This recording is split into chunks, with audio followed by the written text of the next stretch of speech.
A very good evening to everyone, whoever has joined across the world. Um, Thankful and grateful for taking out an hour of your time for a concept, for a topic which is very unique, very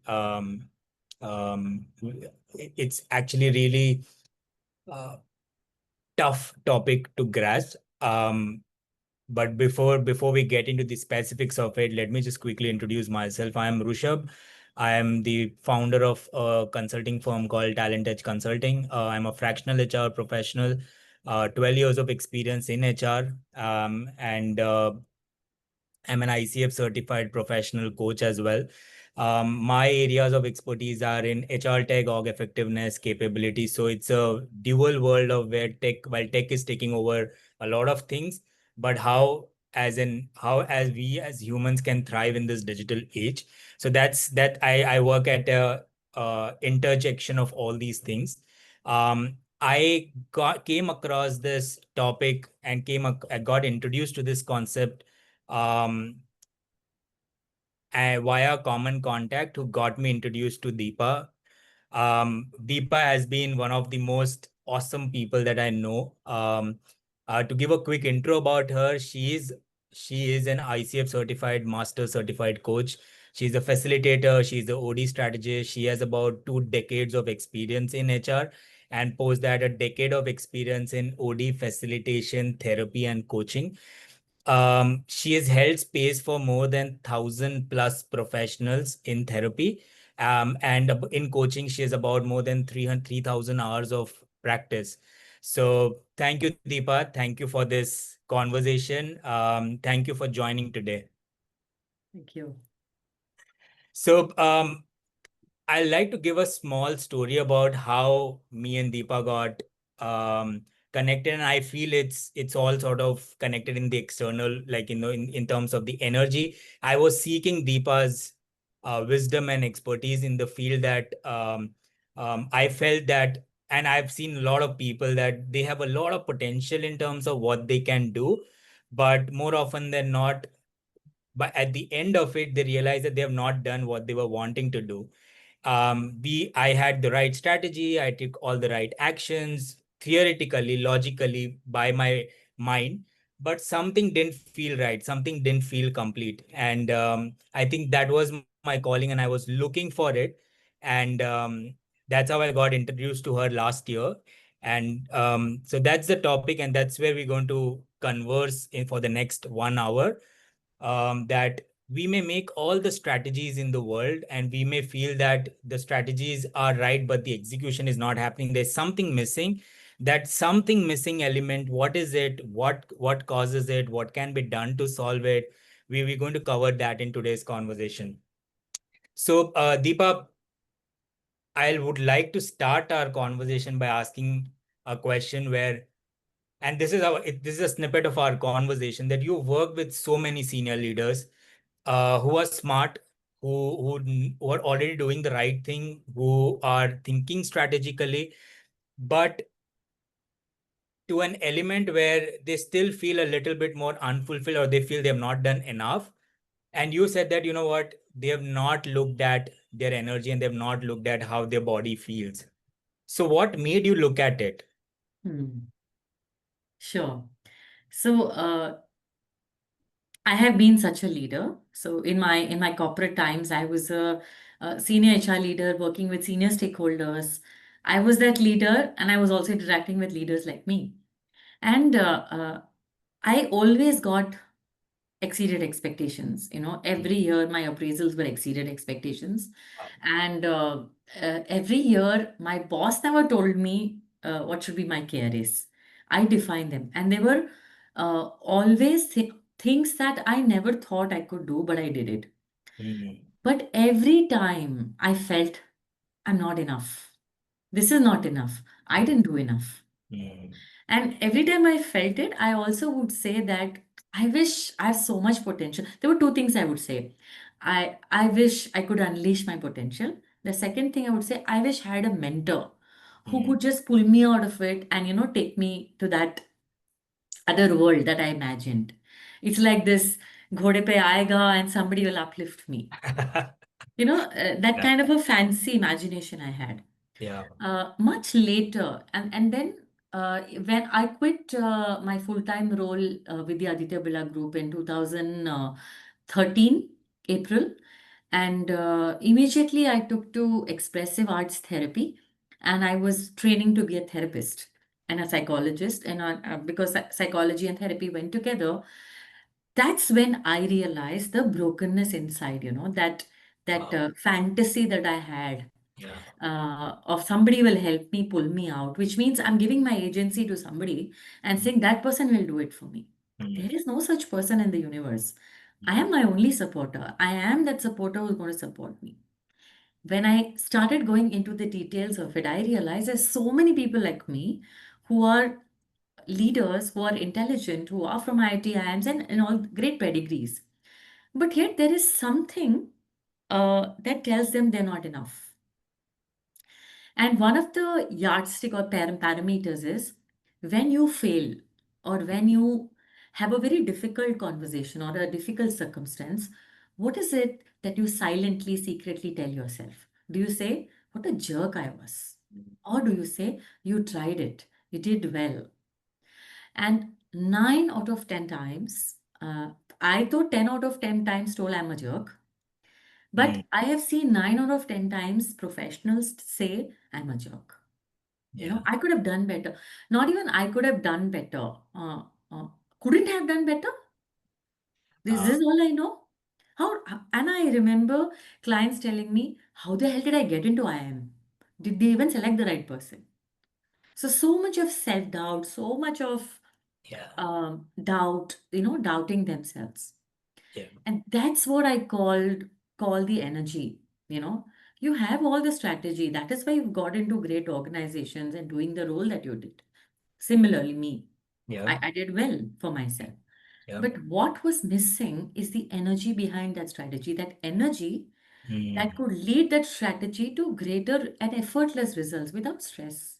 mm, That mm. was the missing element, I thought. And personally, when I started working on it, and it's taken me years, Rushabh, it's taken me almost 10 years to figure that formula and to Mm. understand it and decode it and make it into a code, which now I share in my programs and in my coaching, in Yeah. my conversations, in my practice, in my parenting, in every aspect of my life. Yeah. I mean, I would like to pick on something that really struck a chord.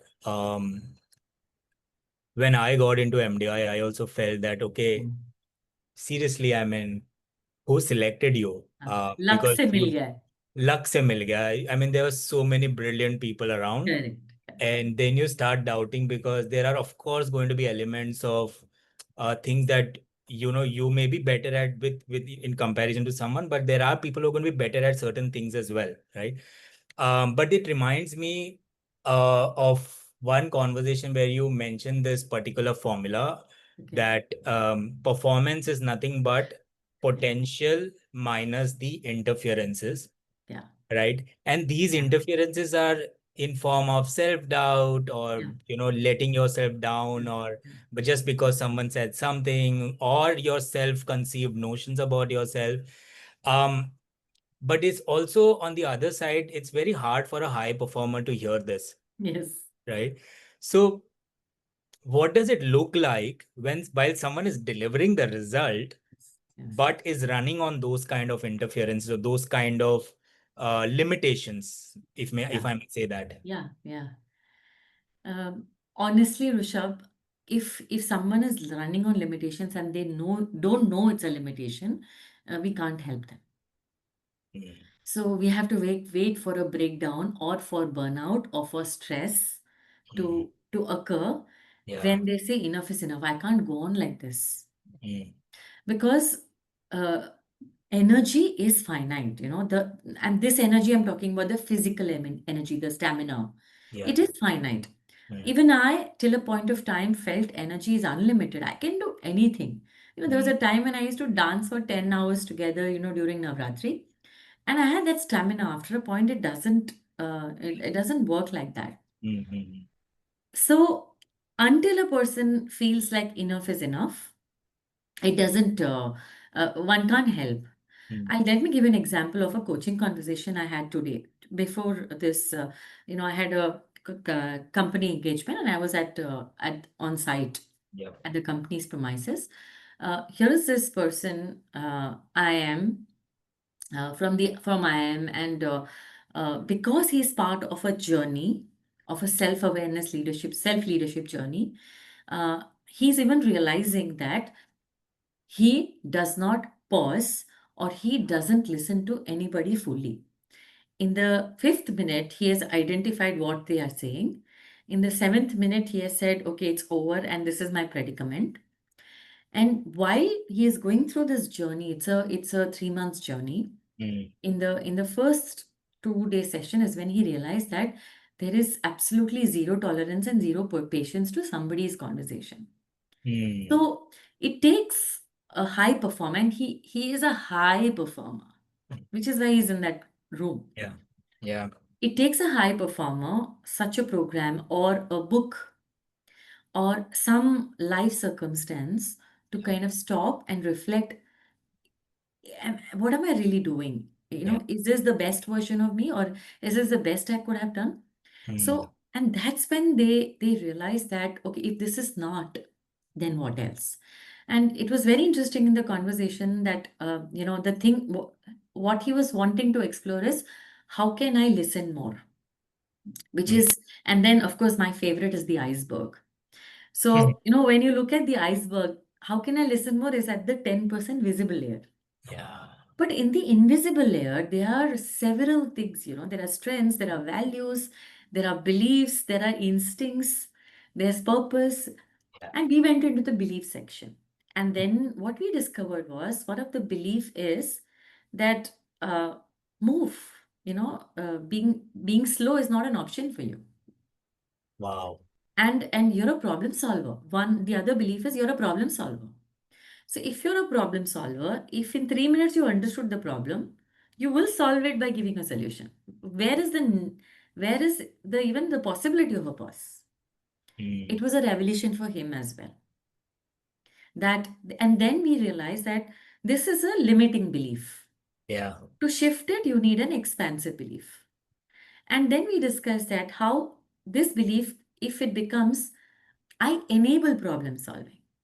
From I am a problem solver to I enable problem solving, you're still using your gift of Mm. problem solving. Yeah. But here, instead of jumping into it, you're creating a condition where the opposite person solves the problem. This was an eye opener for him. Mm. So, this is the fundamental energy shift that I'm talking about, even for a high performer. Yeah. And you know, it's so brilliant that when someone has this kind of a belief, um, that to be successful, I need to be a problem solver, I need to be Yeah. stressed, I need to run fast, or I need to, Yes. etc. Could be anything. Yes. Um, but whenever that belief, wherever that is coming from, I'm sure there would be a cost 10 years, 20 years down the line. Yeah. And that cost comes out in possible various ways. Yeah. I want to know a little bit more about where does this come from and what is the cost of it. Hmm. So, what you earlier said, no, this is Tim Gallwey's equation. Performance is equal to potential minus interference. Mm. So, uh, when we were born with full potential. There Mm. was potential. Potential, my potential is mine, yours is yours. It's not in comparison, it's in absolute terms. I have a potential. Yeah. Now, so which means technically potential can be equal to performance. And Mm. why does a professional say that I'm not using my potential? They know it. They know it. They know in their mind, they know in their body, they know in their whole self that they are not using it. Yeah. So, as per this formula, there are interferences. So, interferences are are those things which take you away from your potential. Mm. Yeah. Mm. So, Mm. what takes and honestly, why I'm saying this, because I've explored it for myself. So Yeah. I asked myself, what takes me away from my potential? I mean, am I foolish to take myself away? it is very unconscious. Yeah. And which is why I talk about this as the energy system. So the energy is not the physical energy, but it's the energetic space in which you and I live, which Mm. is completely submerged below the iceberg. You will not be able to identify it unless you pay attention to. Mm. And because I have been exploring the scriptures, the Upanishads, one of the frameworks that I came across, which is called the Panchakosha from the Mm. Taittiriya Upanishad, that's when I realized that there are 5 levels of the human being. Mm. So if we Okay. have 5 levels, which are the Panchakoshas, then there are 5 levels of interferences also. Mm. And when I went into it, deeply studying it, the first level is the body. So at the body level, what are the interferences? We don't take care of our body. We don't sleep. We don't eat. Meeting hai, so let's have lunch at 4 o'clock. Up to a particular stage, it's fine. After that, what happens is it stops performing at its optimum level. Mm. Yeah, which means I have to wake up in the morning. I'm not able to wake up. So I sleep a little more. Morning, I'm not working out. And I have no exercise in my routine because I don't have time. I have to sleep in the morning. Yeah. And I have to send the report in the morning. So I'll stay late at night and sleep at 1 o'clock and 2 o'clock. And that becomes a rhythm. Mm. I've had clients who say that sleep is a waste of time. Yeah. So what happens is that creates a interference in the body. Body is not fresh. I'm Yeah. not fresh. Then what I do? I take 4 more cups of coffee Mm. or tea as caffeine to keep my body activated. Yeah. This is an interference, okay? And when you age, it is experienced more than when you are younger. Youngsters don't. They Right. can pull on for a longer time. So the Yeah. body is stressed. Yeah. The next level is the vitality that you have. Because the body is stressed, the energy is not available. Now, Mm. the body has its own mechanism to replenish this energy during sleep. If you sleep, the body is taking care of itself. It's going and cleaning all the different parts of the body, replenishing. If you have a cut, then next day when you wake up, it is better. Yeah. It comes up. Yeah. It closes up. Yeah. It is because the body is doing that rejuvenation function. But if we don't sleep, then that doesn't happen. Mm. The next is the emotions. We have two types of emotions. We have love-based emotions and we have fear-based emotions. Right. If we have fear-based emotions, we are going to be always scared, in self-doubt, worried, anxious, stressed, all of that. The next level is thoughts. If we have a fear-based emotion, we will Mm. have a fear-based thought. Mm. Oh, maybe I need to work more. Maybe this is not enough. What will my boss tell me? Mm. I've had clients who receive a message from the boss saying, meet me at 9 a.m. in the morning. Whole night they have not slept because Mm. what's going to happen in the morning? You know, did I do something wrong? Maybe the boss has just called to wish or something, Mm. but that is a trigger Yeah. of fear. Mm.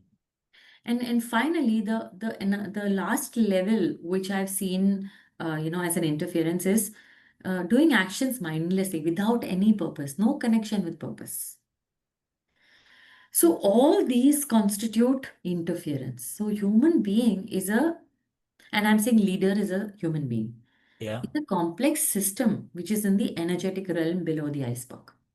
Mm. So it sounds complex, but it is, I mean, it's far, far, far more complex and I'm elaborating right now. I'm just touching the tip of the iceberg. Yeah. And which is what motivated me to be in this research for the last, more than a decade actually. Mm. Because I wanted to solve my issues. I was in therapy, I was in coaching. I used to go to spiritual teachers and seeking, and I have certified myself in many different methodologies. But until I do the work on myself, I don't know what works. Yeah. For the last, more than a decade, I've been working on myself and understanding, implementing, and bringing the wisdom of the West, principles of the West, with the wisdom of the East, because I have been entrenched in the wisdom of the East right from when I was a child. Mm. I have that in me. I had to just activate it, Yeah. bringing the two together. And that is how I created this program, the 6 months journey called Mhm. the Purnatva. It's literally returning back to our Purna state, the fulfilled, the wholeness state, Yeah. where you look at the interference, you reduce the interference so that the potential is closer to the performance.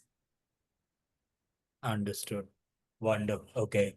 So I have a question here that and this is sort of linked to having more awareness around the word energy, uh, Yeah, that's correct. which is the core of Yeah, Purnatva as I hear yeah, it. yeah, Um, Whenever I talk about the concept of energy, because it seems a little elusive, um, that's true. people assume energy is nothing but, let's say, stamina Yeah. or um, maybe, I don't know, anything else, but Yeah, it's it's primarily like, what it means is motivation yeah, and yeah, yeah. stamina and etc. Um, can we elaborate a little bit more on the concept of energy so that people are able to Yeah, resonate a lot more? yeah, sure, sure. Yeah. So it is the invisible part of you. It's like there is behavior which you can see. Yep. There is a invisible part which drives that behavior which you can't see. Mm, That is energy.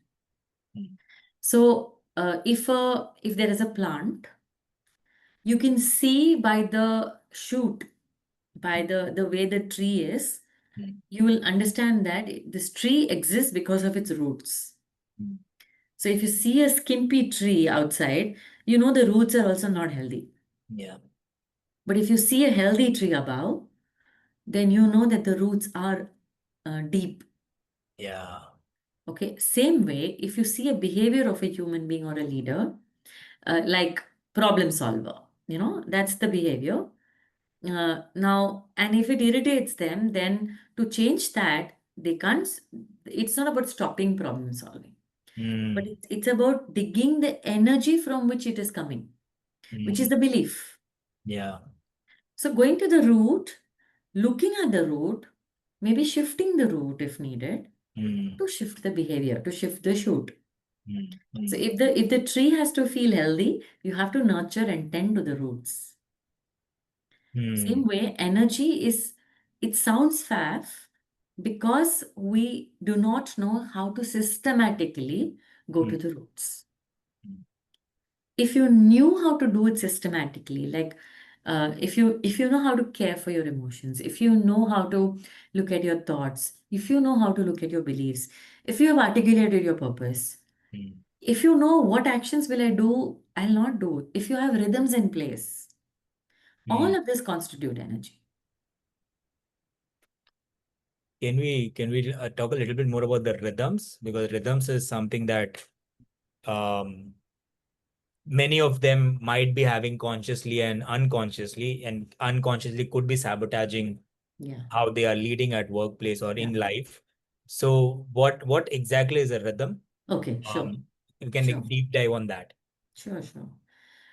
See, I've heard many people say that I mean, I'm not disciplined, and they say it with pride. Mm, And also, there is a resistance to be disciplined because I know I have to wake up early and I have to go for the run or for the walk, and there is a resistance. yeah. The way I see rhythm is aligning to the nature's principle. The sun never says that I'm going to sleep today and I'm not going to rise Yeah. because the sun has a purpose. Moon doesn't say that. The seasons don't say that. And this time, the whole universe is experiencing global warming because it has completely gone off the rhythms. Yeah. So rhythms means you can predict. You can actually look forward to something, Yeah. that you wake up, you do certain things, and when it's rhythmic, like our body, you eat it, just it converts itself into energy and flows, and that's how we get our energy to do Mm, our actions. yeah. The lungs pump, the heart pumps, the lungs do its job, breath is going, the Yep. liver is clearing itself, the kidneys are performing their jobs, and when they don't, then they Mm, off rhythms. So look at rhythms as aligning with nature's principle, do what is supposed to be done at that time, um, so that it's in alignment. Mm. Our body is optimum, our emotions and intellect is optimum. We are able to think and deliver our actions. Yeah. That's basically simply put a rhythm. Yeah, that brings me to think of an interesting thing. Like most of us, like most of the leaders and folks who are in at an executive level are trained to think with their head. Yeah, But what true. you're telling is rhythms just, it's not just about logical thinking. Rhythms has got to do with how your mind feels, how your heart feels, how your body feels, what are Yeah, your values. yeah, Now, this is such a sharp contrast to how we are taught to yeah, sort of that's true. operate, right? Um, so what is the like, in a real, when you're taking a real business decision, or just in life, Mm. what is the cost of leaving out the other three, like your mind, your body, your values, but you're only thinking logically. You're only Mm-hmm. coming from a place of Mm-hmm. um, think like strategizing, thinking, but Mm-hmm. how Yeah, does it feel within you? yeah, So it's what is the cost of that? yeah, yeah, correct. Dr. Rudolf Steiner talks about this threefold human being. Okay. And he says that a human being is a thinking person, a feeling person, and a willing person. Willing is basically doing. Yeah. So we have three faculties. And when he and these three faculties are associated with also our body parts. The thinking is typically the head, Hmm. the feeling is typically the heart, and the willing is typically the limbs, Hmm. from where we take actions. Our feet and our hands, they take us to the world and help us perform our actions, Yeah. whatever. And one of the especially when you're talking about decisions, yeah, decisions are equal to the actions that we take. But there's one more faculty which is intuitive, Hmm. and typically the organ associated with that is the gut. Hmm. It's the deep feeling in the gut. Now, what has happened is because of our training to focus right from childhood on Yeah. marks and race and comparisons, etc. I mean, our parents are equally guilty in all of it that's happened. They did it for a good reason, but unfortunately, we have taken it like a race. And what has happened is that we are getting rewarded for Hmm. the brain and for the thinking. Hmm. Because we're getting rewarded, that's getting reinforced. That's right. But what happens to the body? I mean, I have had clients who've got intense stomach aches. I still remember a client who whose body would cringe when he has to travel. Sales director of Asia Pacific region, a Wow. white goods organization, had to travel. He knew he shouldn't travel. And you know how his body would resist? It would it would have fractures, freak accidents. And in the coaching, we had 12 sessions together, about 6 months. In that 6 months, three times freak accidents. When the second one happened, I invited him to really think, what is your body telling which you are not listening? Hmm. Of course, the third time also happened. He never paid attention to it. Third time also happened. And that is when he says that my body is grounding me. Otherwise, he was in flight mode. There was a stress that, when we are stressed, we do fight, flight, freeze. Yeah. Okay, this was a mix of flight and fight that he was doing by traveling because he didn't want to pay attention to the fear that he's experiencing in that role. Hmm. And also the beliefs which said that senior, so 25 years of experience, how can I be fearful? Yeah. So the body was grounding. The body is a great indicator of resistance or openness, whether you're expanded or whether you're contracted. Yeah. The body gives you decision the responses to what to decide, whether you must go ahead or not. When there's go ahead, there can be butterflies in the stomach, but some butterflies are in the tolerable limit. Yeah. What happens to those butterflies which cripples you? It's an indication of a contraction. Means this must not happen. Mm. And I've had examples where they listen. I mean, they listen to their body cues.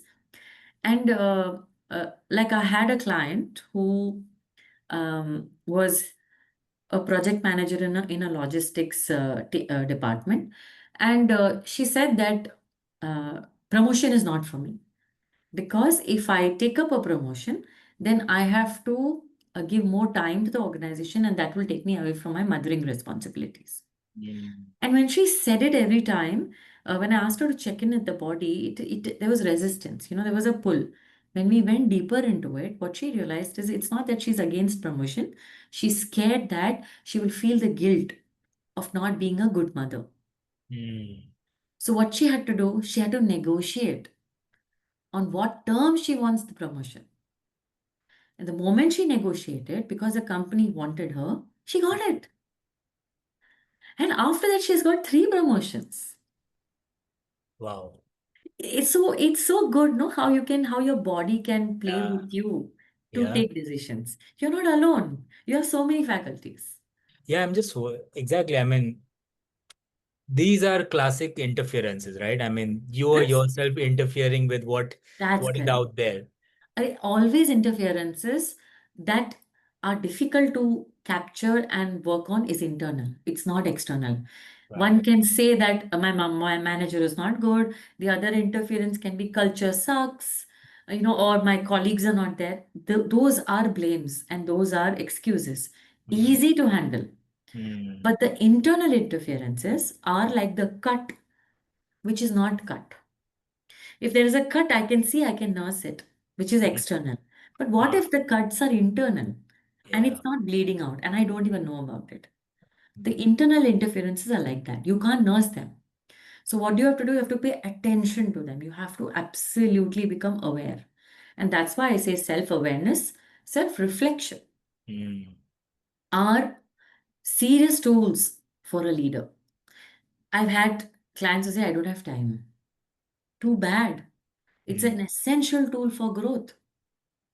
And Yeah. and growth is not just external growth, it is inner growth. How will you ever understand the pangs of your team members if you don't pay attention to it? If you don't pause and pay attention to it? Yeah. It's very difficult without self-reflection and self-awareness. Mm. And to your point of self-reflection and self-awareness, you also highlighted that gut Yeah. is your strongest organ. It gives you direction, it gives you signals, right? Um, I think the reason why talking about this is because I went through this whole Yeah. journey about 3 years ago when I was deciding to switch between from a full-time role to a Yeah. fractional role.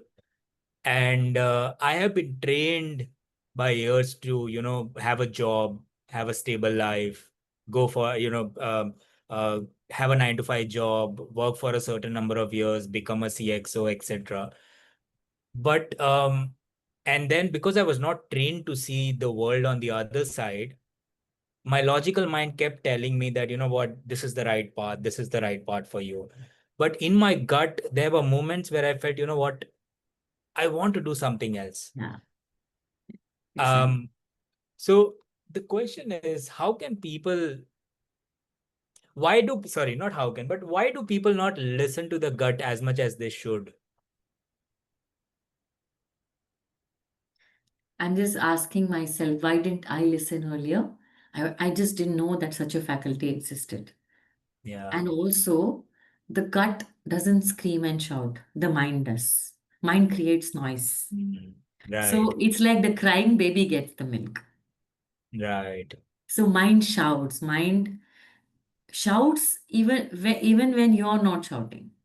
So all the time we hear the mind. We're Mm. not trained to listen to the gut. We don't know how to tune into the body. We Right. just don't know that process itself is so alien. But imagine I tell you, so let me just ask you this, Rushabh. How are you feeling right now? I'm a bit nervous, but otherwise all good. Okay. And if, let's say, nervous, where are you feeling in your body right now? The nervousness is in my heart, In your some heart. extent. In my heart, yes. Okay. Any other place you feel in your body? Some bit of it in my stomach because, it's a concept which, it's so difficult to grasp at times, but it's so important and relatable. So that's where I'm just trying to make it more valuable for everyone who's listening. Right. Right. So, what did I just do? You just made me observe where I'm getting this nervous feeling out of, and probably what is the cause behind it. What is it that's making me nervous? Yeah. So, what I asked you is which part of your body, and then you could identify the part of the body, and your mind told you why it could be. Hmm. For a minute, if you don't even ask for reasons. But the first step is to identify, okay, this is how I feel in my body. This is something we are not trained. Hmm. Just acknowledging that this is how I'm feeling in my body. A lot of times I've seen that when people say I'm feeling in my heart, they actually take their palms to the heart. Hmm. Yeah. And I'm also talking about leaders in coaching sessions. Yeah. So when that happens, the heart that is fluttering has got some anchor from the palm. And that allows the heart to rest for now. Next minute, it can still flutter, but for Okay. that minute, it has calmed, which means that stress that is experienced due to that nervousness that you talked about has got an anchor for the moment. And this needs to be practiced again and again and again and again. So then what happens is the confidence that let me feel anything. I Hmm. have the power, I have the agency to calm myself. I don't need a pill, I don't need to go to a psychiatrist to go to because my anxiety is severe, or I don't need to go to a therapist because I can't figure it out. I have it in me to do it. This doesn't mean I should not go to all those places. I have gone to all of them, but I have the agency and I can recognize that. My body can be the tool to feel it. The body is like a thermometer of your emotions and your thoughts. If you want to know the state of your mind, which you can't see it in the body. Yeah. This is called embodied leadership. Hmm. You embody every thought, every feeling. It's all present in the body. And if you don't listen to it and it continues and continues, let's say a negative thought that Hmm. continues and continues, and nervousness or whatever, if it continues for a period of time beyond a certain level, it converts as illness. It converts as Illness. illness. It Yeah. becomes a discomfort in the body. It becomes an illness. And Hmm. then you have to go to the hospital and treat it. Wow. So how can you contain it without it converting to illness? Yeah. And it's in your hands. It's in all our hands, actually. Yeah. We have it in us. This again takes me back to, I think you had only recommended me this book, Body Keeps the Score, right? I mean, whatever, if you're not observing the Yeah, conversations, if you're not yeah, observing what's happening, what we are doing, how we are reacting to it, yeah. how it sort of affects, how it sort of gets stored in our body in form of one of the methods is illness, others could be fat, etc., Yeah, etc. yeah, yeah. Fat also. Wow. All right. It is an interesting um element that when you were speaking, I was thinking about that. Let's say we get awareness, we know that we are at a certain potential, and because we have had interferences over the years, so it's really difficult to entangle it. It takes time, right? And that's where, like, how can someone know that that whole tension that is fueling someone as an individual is actually a tension that is important for the person to grow, or it's actually wearing that person down? from an energy point of view. Okay, from an energy perspective. Yeah, Yeah. yeah. Yeah, when you were telling me, it reminded me of Peter Senge's creative tension model. And I came across this model in 2004 Mm, when I was, I think, managing 2006 actually, when I was managing L&D at my work. And there was this person who was deeply working with Peter Senge's fifth discipline. And he shared with me all the five disciplines, and personal mastery was my favorite. So I went deep into it, and there I got introduced to creative tension. So creative tension model is such, it's so beautiful that to my one side is my vision. Okay, let's say right side. To my mm, other side are all the things that pull me away from it, like my worthlessness, my helplessness, my hopelessness, all of that. Now, at every point of time, two forces are operating. One force which pulls me towards my vision, and one force which pulls me away from the vision. mm, And he talks about it like a rubber band principle. So there is a rubber band around me. The rubber band, because it has elasticity, it can pull. mm. Now, whether I go to, the force, the energy which pulls me towards the vision is called the creative tension.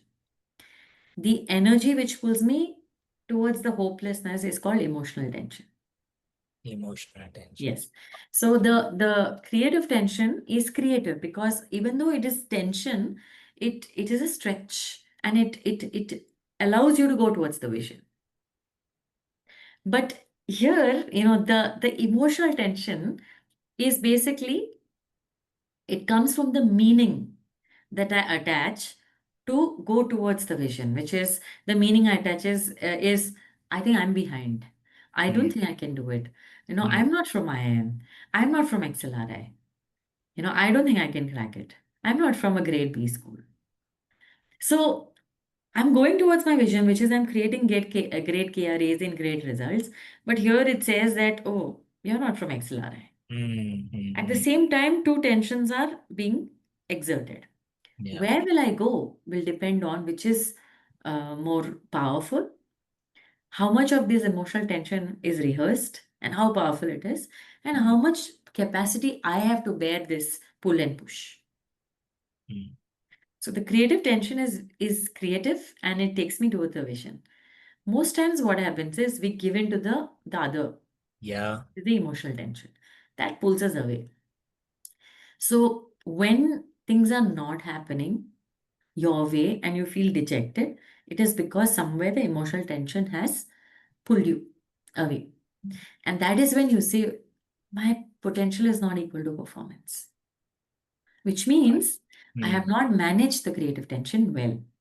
I've given in to the emotional tension. Mm. So the fact that I feel it means that I want to go to the vision. Yeah. So I just then get up, look again towards the vision, and go towards the vision.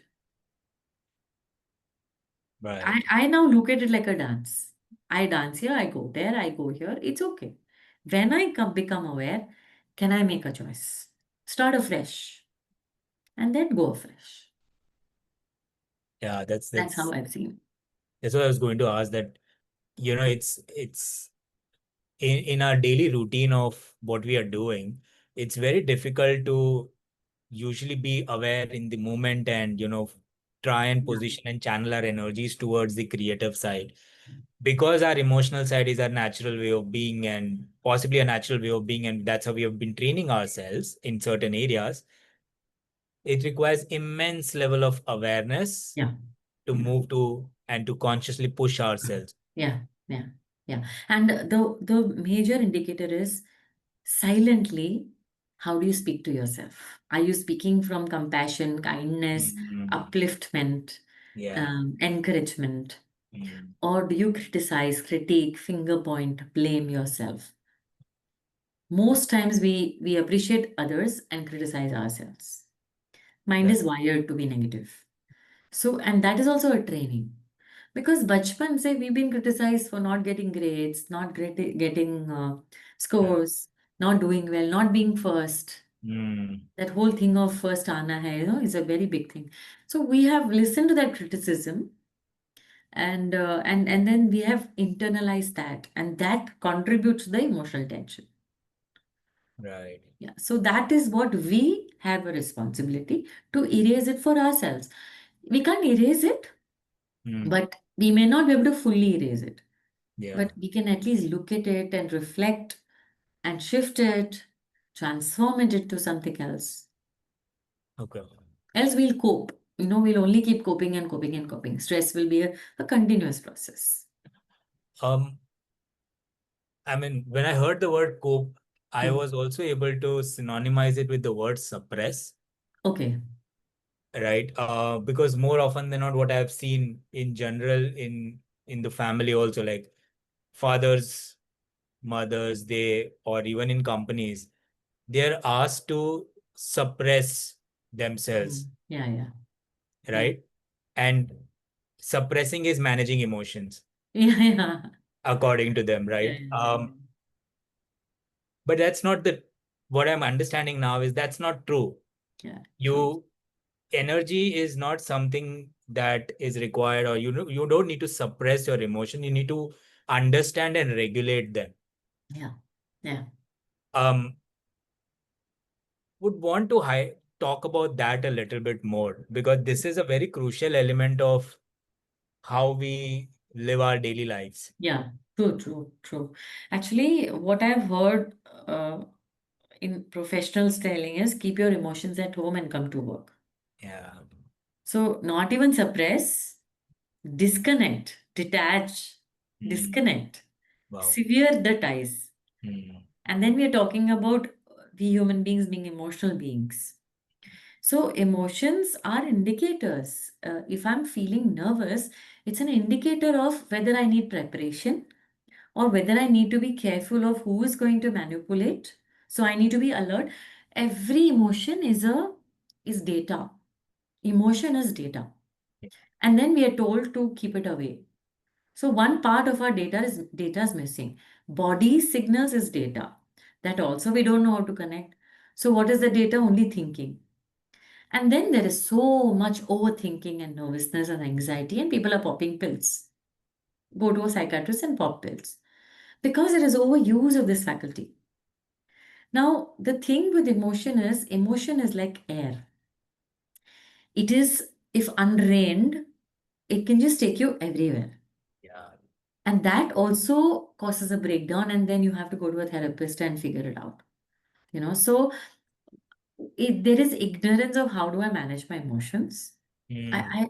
One doesn't know how to manage emotions, and I have not had role models in my life to see who have managed their emotions. I don't think, like, my for a very very long time, I don't think my son had a role model in me for managing emotions. I would throw emotional tantrums because I would suppress and then erupt. It was volatile, like a mad woman, because I just didn't know how to. Until one day I said, no, this way I will break ties with my child because it's too confusing. On one hand, Amma is so loving. On the other hand, she can be like this devil. It's Mm. so confusing. Yeah. And that is how role models have been, even for me, growing up. So but the world of psychology and the world of spirituality, like our scriptures and psychology, both give great processes or methods to manage emotions. And a simple, thing is, first of all, your emotions, label your emotions. So, one of the thing is there is something called the emotions wheel. It's a wheel which has primary six emotions, then tertiary emotions, and secondary emotions and tertiary emotions. Three aspects of the wheel. Yeah. And you can choose what you're feeling at this point of time. So what happens is you've got a vocabulary, you've got a term for your emotion. It's more than good, bad, sad, nervous, anxious. You know, it Yeah. is more than that. It expands your vocabulary. And what happens with that is I'm acknowledging it. So once I know it, then I acknowledge it. But this is what I'm feeling at this point of time. When you acknowledge, you also see a pattern. Whenever this person comes to office, it triggers me. Mm. You observe patterns. Yeah. Whenever I have to present to this manager, I feel this. Whenever my birthday comes, whatever, Yeah. Yeah. whatever is your pattern, Yeah. um, whenever, for example, one of my pattern was whenever my boss had my back, I did very well and I felt happy and expanded. This is one data point that I got. So your emotions are data points. You pick those data points, you acknowledge them, look at those patterns, and then transform them. So if I have a certain pattern of feeling nervous, then I can install a practice. Okay, to say, okay, if I'm feeling nervous, what can I do? I can do some a simple exercise to in that moment calm myself. I can do deep breathing. I can wash my face. I can rub my palms and just feel on different parts of the body because warmth is not there. There are many small practices which we, Yeah. like I have learned and practiced, which allowed me to manage them. And Mm. doing it again and again, you have insights, and that's how you transform your pattern into a healthy pattern. So Right. it's a process. It's you know your emotion, you acknowledge your emotion, you kind of regulate, So it is know, acknowledge, K-A-R is regulate, and then you transform. So for me, it's a simple acronym called CART. Mm. K-A-R-T. Mm. Know your emotion, acknowledge it. When you know and name it, you're acknowledging it. When you're acknowledging it, then you say, okay, how do I come to normalcy or come to the midpoint? You're regulating it. So from knowing to regulation itself is a huge jump. Right. After that, if you keep regulating, you transform it to something else. It's a process, and emotions, one has to pay attention to it. It doesn't happen automatically. So what I'm hearing you say is that intent is so important in this. Intent is important. Yeah. You have to be like I had to be tired of this Mm. swing. Mm. Enough is enough. I can't live like that because I'm on the edge all the time. And Yeah. when I did bungee jumping last year, I understood what is being on the edge. What kind of nervousness we feel. Like I never understood it because on the edge seems very just a term. But Yeah. when I was on the edge, I understood. Physically on the edge. Yeah. What kind of stress it is, what kind of numbness. So if I'm on the edge all the time, I can also switch off and become numb. Nothing can touch me. I can go into depression. So anything can happen. So that intention has to be there that I don't want to be on the edge all the time. Yeah. I want to live. I want to be alive. Yeah. Um, I mean, there are one or two questions on the chat that I'll Okay. ask, and then I'll have the Yeah, final yeah, yeah. question. Sure, sure, sure. So Hassan has asked that when a leader feels tired but Hmm. is ambitious, how do they know whether they need a better strategy or a deeper pause? Yeah. Even for that, Hassan, you need to pause. Even to know that. Mm. Whether you need a strategy or a deeper pause, you need to pause, and pause doesn't need to be leave everything, leave the job, etc. Pause can just be a break for 1 minute. A pause can be a half day break. Pause can be going to some place for 2 days. Pause can be for by going to a abhyanga or a massage. So that pause, and in that pause, you ask, what do I need as a leader? What do I need at this point of time? Mm. And you have to listen. If your mind is not shut, you will not be able to listen to that answer. So it is not an easy thing. And if you can't silence your mind, you try another strategy.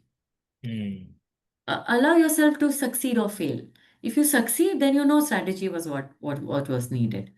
And if you are not able to succeed in that other strategy, then you surely know it's a pass. So it's trial and error. There is no sure shot principle. But pause is needed even at night. We have to pause and sleep to wake up and pick up from where you left. So it is nature's principle to pause. Yeah. All right. There's one more question from Pratik. He's saying how to handle triggers when Mm. it's at home around family. Yeah, yeah, yeah. That's a great question. There is no simple recipe, but trigger is coming from something which is unresolved for you, which you don't know. So you have to understand what triggers you. For example, for me, when I was working, uh, managers, male managers with loud voices triggered me. So I knew this was a trigger. And when I started on my inner journey, I realized that it was my relationship with my own power, which was a problem. For me, the loud noise or loud sound was associated with power. I couldn't step into my own power. And because of that, I became subservient to these managers, who were loud. And the moment I stepped into my power, I Mm. understood my thoughts, my emotions, I was able to stop that trigger. Today, I mean, it took me a long time because it was a very deep trigger for me. Today, I don't have that trigger anymore. So one has to work deeply on your triggers. I mean, I remember last year I did a program for a company, an organization leader for leaders on resilience. And when I did that, I had created a trigger questionnaire. I had helped them to look at triggers. How can you identify your trigger, work on. So there's again a process, a step-by-step process. But the first step is about knowing your trigger. All right. There are a couple of comments as well. Sure. Um, while so Anand has mentioned while driving you slows down, but before you accelerate. Similarly, with professional roles, the pause will help reflection for the strategy leader to then Right. look at S is strategy or energy as being discussed. My two Yes. cents. Exactly, Anand. And this is similar to an archer. An archer, when he shoots, when he pulls his bow, when he's going back, he's actually taking the pause, he's recalibrating, and then he aims and then shoots the arrow. Yeah, So that pause is like the pull. It feels like I'm not doing anything, but I'm doing things in the energy, not in the strategy. yeah, I'm recalibrating my energy so that strategically I can shoot. yeah. I'm sorry, Hassan. There's one more message, but it's a little long. I'll not be able to read it. Okay. I can respond later. Yes. One more question is, just got a question. I'm wondering what is wiser and sustainable, Mm, using your energy slash focus on correcting the emotional dissonance mm. or strengthening slash aligning with your positive or naturally controllable emotional corner to breeze through. This is Ujjwal who has asked this question. Right. Uh, I'm not sure if it's a either or, it's an and. Okay, Okay. because I hear it as an either or question. Yeah. But more important than this, emotion comes secondary.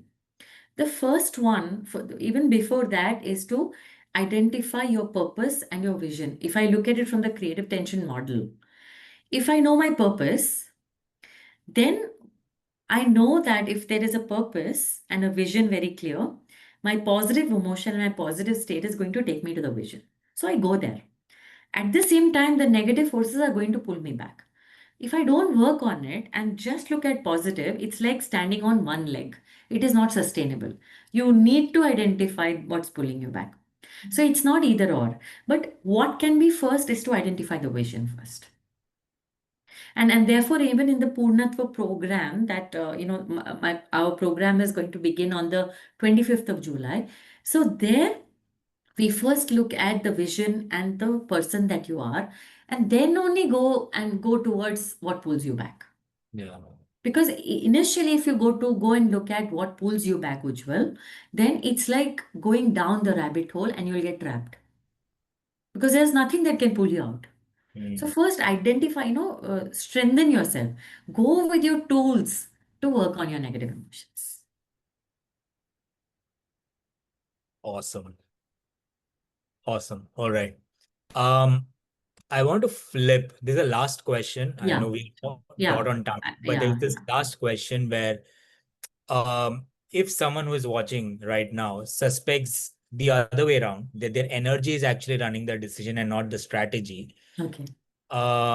what is that one thing or two things or couple of things that they could actually notice about themselves and they should notice about themselves, let's say in this week or next?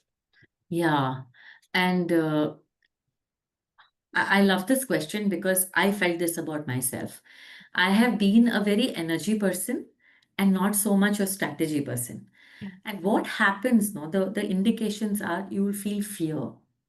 You will feel unprepared. You will feel you don't have a structure. You don't have a method in the madness, even Mm, though you have everything it takes to succeed. mm, So when there is no strategy, there is no structure. mm. And when there is no structure, you will feel it's a fluke. You will feel like you're not secure. There'll be lack of security. Yeah. So if you feel a lack of security, that means there is some strategy, that some element in the strategy that is missing. After putting the strategy together, if you still feel scared or fearful, it is because of that emotion that has gripped you. Then you work on the energy. Mm. Understood. So energy without strategy is incomplete. Strategy without energy is Amazing. not full. Yeah. Wholeness is when you have strategy and you have energy, and they make a complete whole. Yeah. Awesome. So it always has to be a combination of strategy and energy to arrive at what you want to do. Totally, totally. But thank you so much for everyone who has joined the call. Thank you, Deepa. It's always wonderful to talk to you. I mean, this time though we have a timer here, but when we speak, the time doesn't, we don't even realize how much time has passed by. True. Thank you so much for this opportunity. And the new program, Purnatva's program starts on July 25th. In case you want to know more about it, please reach out to Deepa. She will send you all the details. And if it's aligning with what you're looking for, then please enroll. I can assure you it's going to be an awesome program. I have been a participant of Purnat for myself. I have gone through the same questions that I have asked, and that's where I can vouch for the journey that you will go through via this program. Thank you. Um, Thank you. Thank you so much, Deepa. Thank you Thank you, very everyone. much. Thank you to everyone. Bye-bye.